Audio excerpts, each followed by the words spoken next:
Sir నమస్కారం sir. నమస్తే. Sir తొందరలో కేబినెట్ మీటింగ్ అయితే ఉంది సార్ ఏపీలో. అయితే చంద్రబాబు నాయుడు గారు ఒక ప్రత్యేక చట్టం తీసుకురాబోతున్నారు. అది కూడా సోషల్ మీడియాని కంట్రోల్ చేయడానికి. ఎందుకంటే సోషల్ మీడియాలో ట్రోలింగ్ పెరిగిపోయింది. దీన్ని కంట్రోల్ చేయడానికి ఒక చట్టం వస్తే ఇది అదుపులో ఉంటుంది అన్న ఒక నిర్ణయం తీసుకున్నారని, తొందరలో ఈ సమావేశంలో కూడా దీన్ని గురించి చర్చ రాబోతుందని చెప్పేసి వార్తలు అయితే వైరల్ అవుతున్నాయి సార్. మరి ఈ ప్రత్యేక చట్టం ఏ విధంగా ఉండబోతుందని మీ ఒపీనియన్ సార్, ఏమేం చెప్తారు దీని గురించి? సోషల్ మీడియా మాకు అనుకూలంగా పనిచేయాలా? సోషల్ మీడియా మా మీద విమర్శిస్తే మేము తట్టుకోలేం. సోషల్ మీడియాలో భావ ప్రకటన స్వేచ్ఛ ఉంది కాబట్టి దాన్ని ఆసరా చేసుకుని మీరు మా మీద దాడి చేస్తే ఒప్పుకోం అనేది చెప్పడం కోసం చట్టం తేవాలని ప్రయత్నం చేస్తున్నాడు ఆయన. అంటే మిమ్మల్ని ఎవరు మాట్లాడకూడదు, మిమ్మల్ని విమర్శించకూడదు, కానీ మీరు మాత్రం ఎవరి మీదైనా ఏ పద్ధతిలోనైనా దాడి చేస్తారు. అంటే ఇక్కడ సోషల్ మీడియా ఒకటే కాదు, తెలుగుదేశం పార్టీకి చెందినటువంటి ఆంధ్రజ్యోతి, ఏబిఎన్, అలాగే ఇంకా ఉన్నటువంటి ఛానల్స్, ఈనాడు ఉంది, TV5 ఉంది, ఇవన్నీ కూడా వాళ్ళు మార్కెట్లోకి పంపు చేస్తున్నటువంటి వార్తలు ఏ మేరకు నిష్పక్షపాతంగా ఉన్నాయో కూడా చూడాలి. ఇప్పుడు అందులో ప్రసారమైనటువంటి ఒక కథనమే కదా పోసానిని రెచ్చగొట్టి ప్రెస్ మీట్ పెట్టించింది. TV5లో ఒక సోలో యాంకర్ షో ఒకటి ఉంటుంది. ఆయన ఒక డాక్యూ డ్రామా లాంటిది చేస్తాడు అక్కడ. ఆ డాక్యూ డ్రామా డిజైనింగ్లో పోసానిని తీసుకుని పోసానిని టార్గెట్ చేసి నడిపాడు అది. అలాగే వర్మ గురించి రాసిన సందర్భాల్లో ఇలా ఇతరుల గురించి, భారతి గారి గురించి, అవినాష్ రెడ్డి గురించి ఎన్ని వార్తలు సర్క్యులేట్ చేశారు వీళ్ళు. అలాగే జరిగిపోయినటువంటి అంటే వెళ్ళిపోయినటువంటి రాజారెడ్డి మీద ఎన్ని కథనాలు ప్రచారం చేశారు.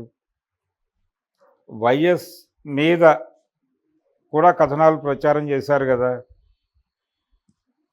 ఆ రోజున జగన్మోహన్ రెడ్డి అధికారంలో ఉన్నప్పుడు, అధికారంలో నుంచి తప్పుకున్న అధికారంలో నుంచి దిగిపోయిన తర్వాత, ప్రజలు దింపేసిన తర్వాత కూడా ఈ దాడులు ఆగట్లేదు కదా. స్టిల్ ఈ రోజుకి ఆ దాడులు కొనసాగుతూనే ఉన్నాయి.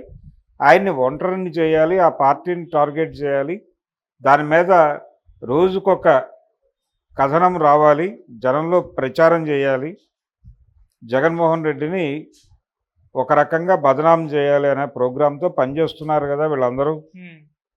వాటిని చూస్తే అర్థమైపోతుంది. కాబట్టి పరిస్థితి ఎంత దారుణంగా తయారైందంటే, మొన్న ఎన్నికల్లో డబ్బులు పంపిణీ చేయడానికి వెళ్ళిన వాళ్ళు ఏ అపార్ట్మెంట్ వాళ్ళు ఏ పేపర్ వేయించుకుంటున్నారు అనే దాన్ని బట్టి డబ్బులు పంపిణీ చేశారు. సాక్షి వేయించుకుంటారన్న 205లో అక్కడ మనం డబ్బులు ఇచ్చినా అనవసరం అని తెలుగుదేశం వాళ్ళు 205లో సాక్షి వేయించుకుంటారు కాబట్టి మనం వాళ్ళకు ఒకసారి పరామర్శ చెప్పి 4 డబ్బులు ఇస్తే పని అవుతుందని వైఎస్ఆర్సీపీ వాళ్ళు అనుకోవడం మనకు తెలుసు. ఈ లెవెల్కి మీడియా వెళ్ళింది. ఇక్కడ నేను డబ్బులు పంపిణీ గురించి మాట్లాడట్లా. అంటే ఏ పార్టీ వారు ఆ పేపర్ తెప్పించుకోవటం అనే కల్చర్ నడుస్తోంది ఇప్పుడు.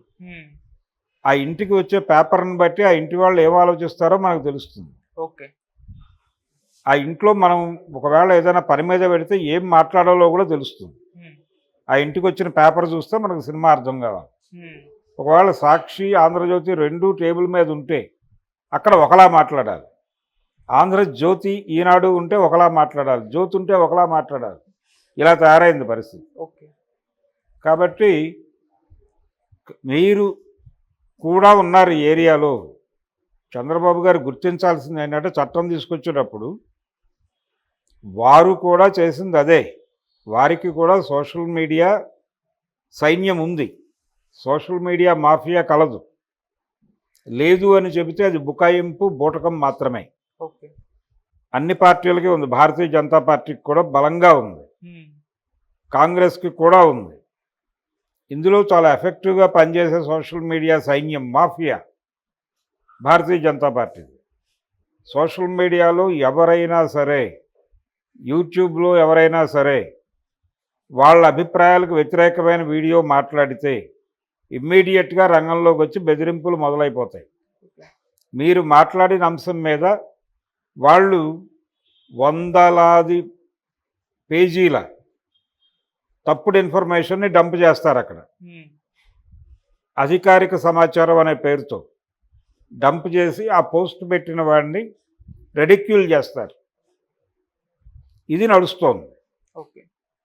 మీ కూటమి ఎన్డీఏ కూటమిలో సోషల్ మీడియా మాఫియా లేనటువంటి పార్టీ ఏదైనా ఉందా ముందు చెప్పండి. ఆ తర్వాత చట్టం తెండి. అంటే చట్టం తెచ్చేసిన తర్వాత చట్టం ఎందుకు చేస్తున్నాడు ఆయన? తన వ్యతిరేకుల్ని దాన్ని దీనిలోకి తీసుకొచ్చి రాడార్లోకి తీసుకొచ్చి వాళ్ళని లోపలైటానికి. ఇప్పుడు టాడా యాక్ట్ తీసుకొచ్చారు ఆ రోజుల్లో, టెర్రరిస్ట్ యాక్ట్. దాని కింద ఊళ్ళల్లో కరపత్రాలు పంచిపెడుతున్న వాళ్ళ మీద కూడా టాడాలు పెట్టారు. ఓకే. ఇది పరిస్థితి. డెఫినెట్గా చట్టం తీసుకొచ్చేది ప్రతిపక్షాలను అణగదొక్కడానికే, ప్రతిపక్షాలను కంట్రోల్ చేయటానికే. ప్రభుత్వ వ్యతిరేక ఆర్గ్యుమెంట్స్ ఎవరు చేసినా వాళ్ళ చట్ట ప్రకారం నేరస్తులు అవుతారు.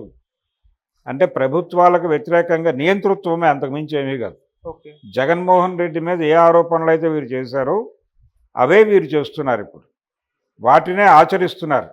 జగన్మోహన్ రెడ్డి ఏం చేశాడో వీళ్ళు అదే చేస్తున్నారు. కాబట్టి భిన్నమైన పాలనను ఇది భ్రమ. ఓకే. వీరు చేసేది ఏమిటో వారు చేసింది అదే. వీరు చేస్తే శృంగారం అని వీరు అనుకుంటున్నారు. ఆ రోజున వారు కూడా అదే అనుకున్నారు, వారు చేసేదే శృంగారం అని. అప్పుడు వీరు చేసేది వారికి వేరేలా కనిపించింది. ఇప్పుడు వీళ్ళకి ఆయన చేసేది వేరేగా కనిపిస్తోంది. అంతే తేడా. ఈ ముసుగులో ప్రభుత్వం మీద ఎవరు విమర్శించినా వాళ్ళు ఈ రాడార్లోకి వస్తారు. ఇప్పుడు జగన్మోహన్ రెడ్డి ఒకటే టార్గెట్ కాదు. ప్రజాక్షేత్రంలో ఎవరు ప్రభుత్వానికి వ్యతిరేకంగా మాట్లాడినా వాళ్ళని కార్నర్ చేసి వాళ్ళని తీసుకెళ్లి కేసులు పెట్టి లోపలేయటానికి ఈ చట్టం. ఓకే. భావ ప్రకటన స్వేచ్ఛ మీద ఉక్కుపాదం మోపడం తప్ప మరొకటి కాదు ఇది. కాబట్టి చంద్రబాబు నాయుడు గారికి ఇది కొత్త ఏం కాదు, అలవాటే ఆయనకి. ఆ రోజున కేంద్ర ప్రభుత్వం తీసుకొచ్చేటువంటి అన్ని చట్టాలకి, ఫోటో యాక్ట్కి, వీటన్నిటికీ వారి మద్దతు ఉంది.